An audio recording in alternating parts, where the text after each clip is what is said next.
vamos dar continuidade ao nosso curso de eletromagnetismo, hoje com a aula Campos Elétricos e Magnéticos. Como eu havia prometido, nós aprendemos o conceito de campo, agora é hora de pôr a mão na massa e realmente calcular esses campos. Deixa eu dizer para vocês que cargas pontuais existem, claro, mas normalmente elas se agrupam, elas formam distribuições de carga. E saber como é o campo de um elemento de geração de campo, por exemplo, uma carga, como ele gera o campo magnético, me dá a instrumentação para eu calcular de qualquer distribuição. Porque de qualquer distribuição, como a gente vai ver, é a soma da contribuição de pequenos elementos que podem ser considerados pontuais. Então nós vamos aqui hoje, mais ou menos, focar em calcular campo elétrico e campo magnético de elementos geradores desses campos. Muito bem, vamos começar com o campo elétrico. Eu já havia dito que o campo elétrico é representado dessa forma. Na última aula eu havia colocado XYZ na dependência espacial, agora eu resumi tudo no R, o vetor, posição do ponto que você está considerando. E eu havia dito que quando eu tenho uma região do espaço, onde eu ponho uma carga, seguro essa carga e aparece sobre ela uma força, é porque ali deve existir um campo elétrico. Agora nós queremos calcular esse campo elétrico. Mas lembre-se, o que eu meço, na verdade, é a força sobre a carga.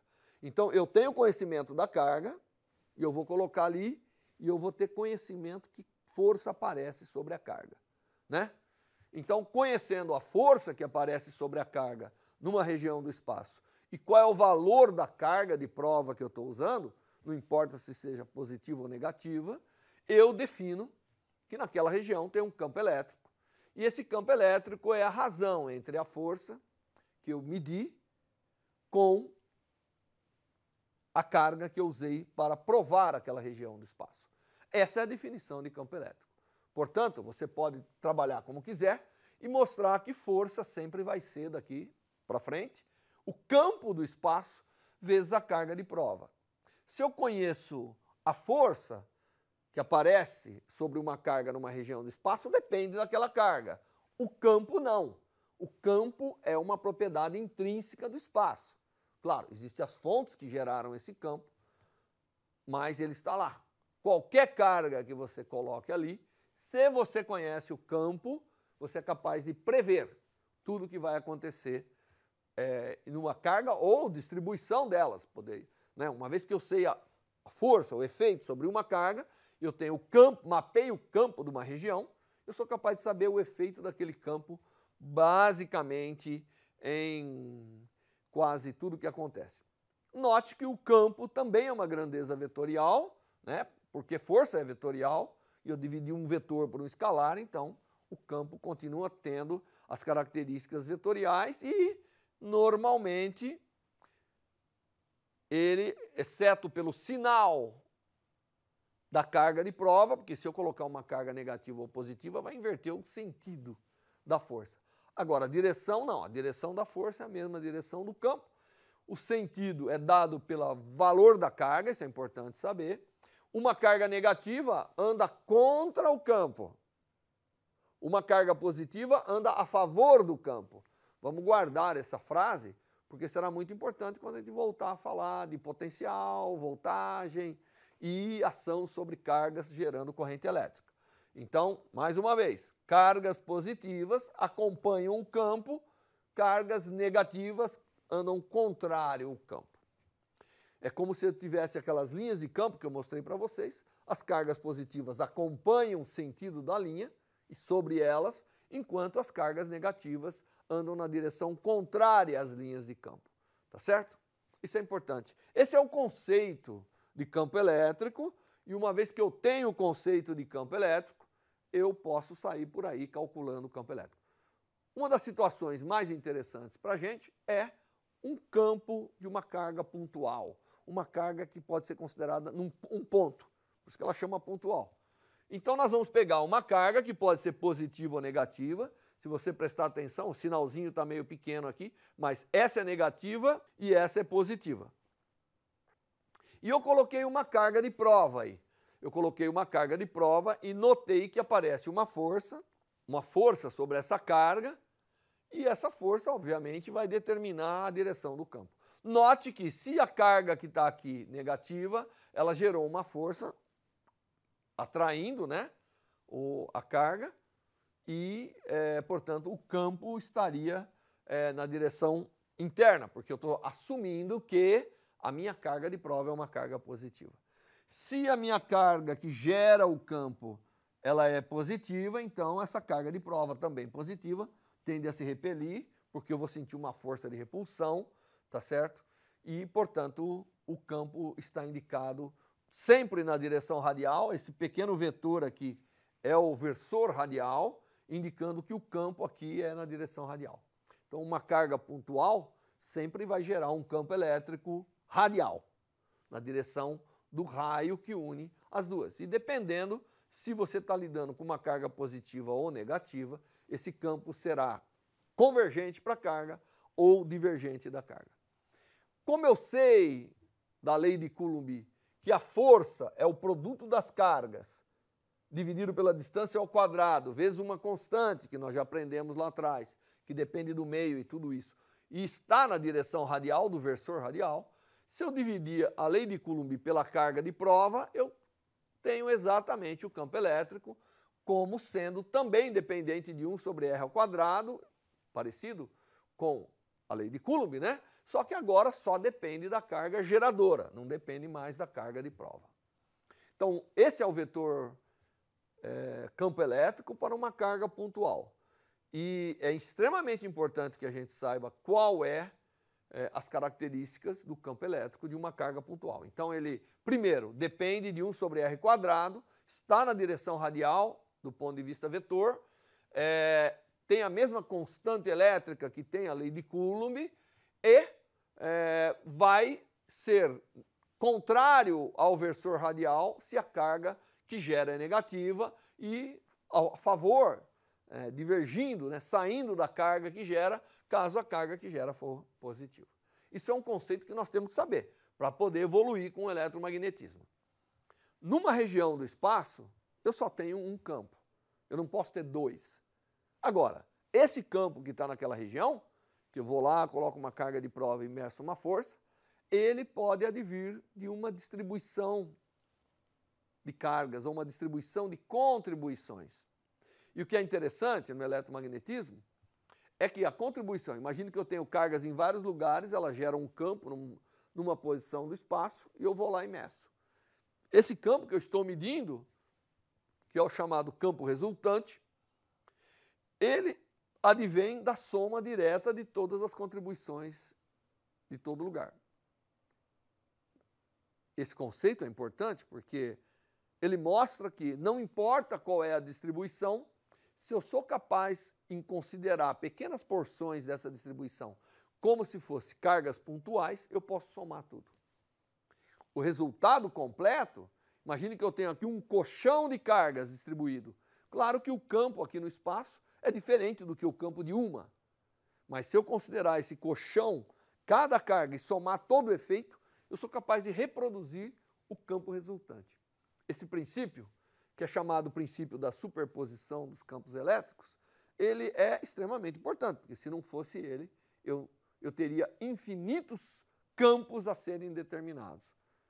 Mas o eletromagnetismo nos mostra que, e as equações lineares que determinam os campos também mostram que, se eu tiver diversas fontes, eu somo todas as contribuições de cada fonte e acabo com o campo resultante. O princípio da superposição é um elemento essencial para a gente ser capaz de, dado uma lei, ser capaz de calcular para qualquer situação.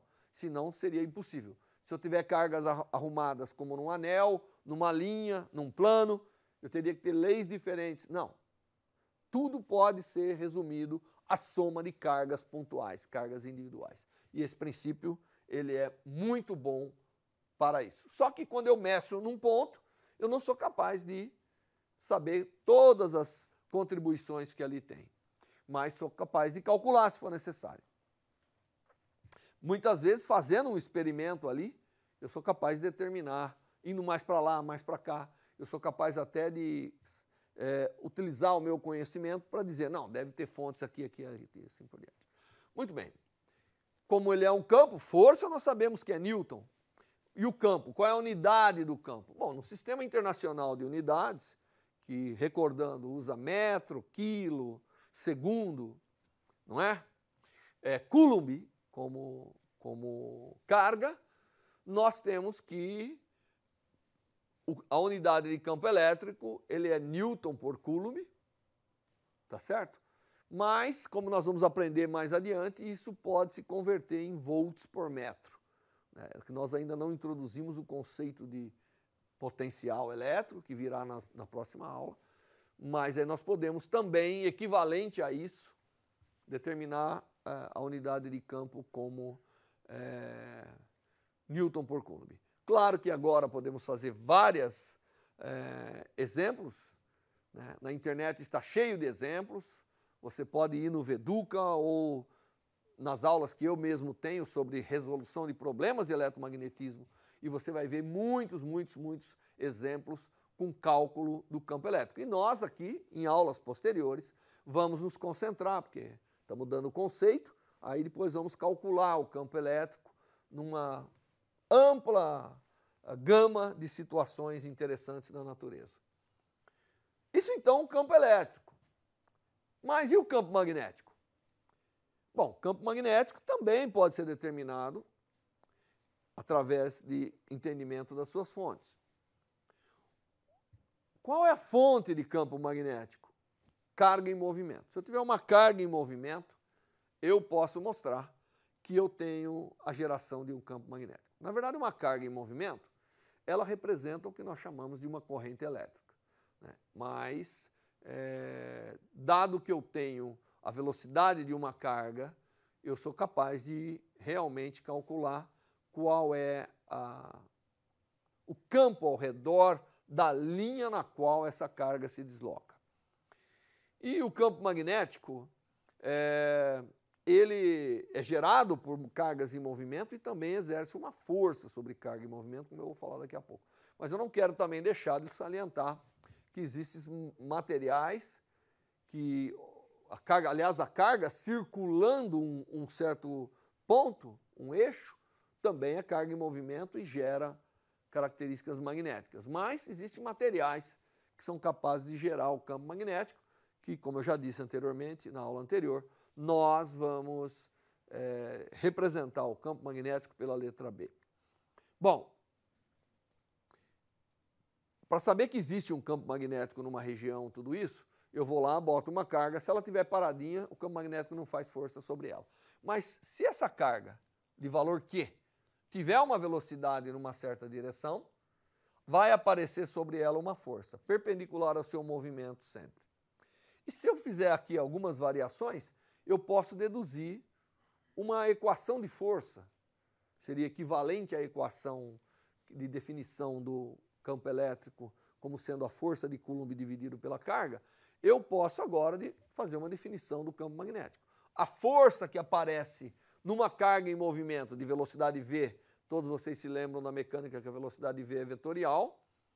Se existir no espaço um campo B, então aqui eu coloquei um campo vetorial B, só não coloquei as flechinhas aqui para não saturar, mas o campo está na direção vertical, o corpo se desloca na direção aqui perpendicular, eu coloquei tudo perpendicular para ficar mais fácil de se entender, e obviamente o produto vetorial da velocidade pelo campo me dá a força por unidade de carga que está existindo ali. Então você vê, a geração de campo magnético, uma das coisas importantes é que ela precisa da carga em movimento para ser gerada. E essa equação, em princípio, já nos fornece uma maneira, conhecendo velocidades e tudo isso, eu tenho uma equação matemática, eu posso, de alguma forma, voltar e calcular qual é o campo gerado através dessa força. O campo magnético também tem unidade. No Sistema Internacional de Unidade, nós temos o Tesla, tá certo? E o Tesla, na verdade, carga vezes velocidade é uma grandeza chamada corrente elétrica, que nós vamos aprender mais adiante. E o Tesla é uma unidade importante, muito utilizado, mas eu sei que você está por aí ouvindo toda hora, não Tesla, mas Gauss. E o Gauss é uma unidade que a gente usa no CGS, onde nós utilizamos centímetros, grama e segundo. E o Gauss, ele é 1 sobre 10.000 do Tesla. E por que eles criaram essa unidade? Porque o campo magnético da Terra, como eu disse em exemplos, né, ele gera um campo magnético. Esse campo magnético ele tem a ordem de Gauss. Então você não poderia falar toda hora 1/10 de milionésimo de Tesla. Embora a gente adote o Tesla como sistema internacional de unidade, para questões práticas é bom saber do Gauss. O campo magnético que a Terra gera, próximo da sua superfície, é da ordem, variando obviamente de local para local, como você vê. As linhas de campo são mais intensas aqui, do que no Equador, né? Mais intensa no polo e tudo isso, mas ela é da ordem de Gauss, variando. E essa distribuição de linhas de campo é extremamente importante, porque, como eu acabei de falar, a existência de campo magnético gera força sobre partículas em movimento. E na atmosfera nós temos muitas partículas em movimento, conjugado com o campo magnético. A gente vê efeitos na superfície da Terra que só estão nos polos, onde o campo adquire uma certa intensidade, né? Então tem muitos pesquisadores que estudam as chamadas flashes de luz devido às partículas carregadas nos polos e tudo isso que advém desse efeito. Muito bem. Aqui tem uma coisa importante para a gente poder depois, mais adiante, nas próximas aulas, calcular devido a uma distribuição de cargas em movimento ou de correntes, qual é o campo magnético. E isso deve-se muito a alguns cientistas, né? E um deles é o Ørsted, que inclusive faz parte de unidades, tem uma unidade no magnetismo com seu nome, e ele descobriu que quando você tem uma corrente elétrica, você tem um campo magnético gerado. Está aqui uma caricatura do experimento. Você pega um loop, faz carga se movimentar e vê que gera um campo movimentando, né, a agulha de uma bússola.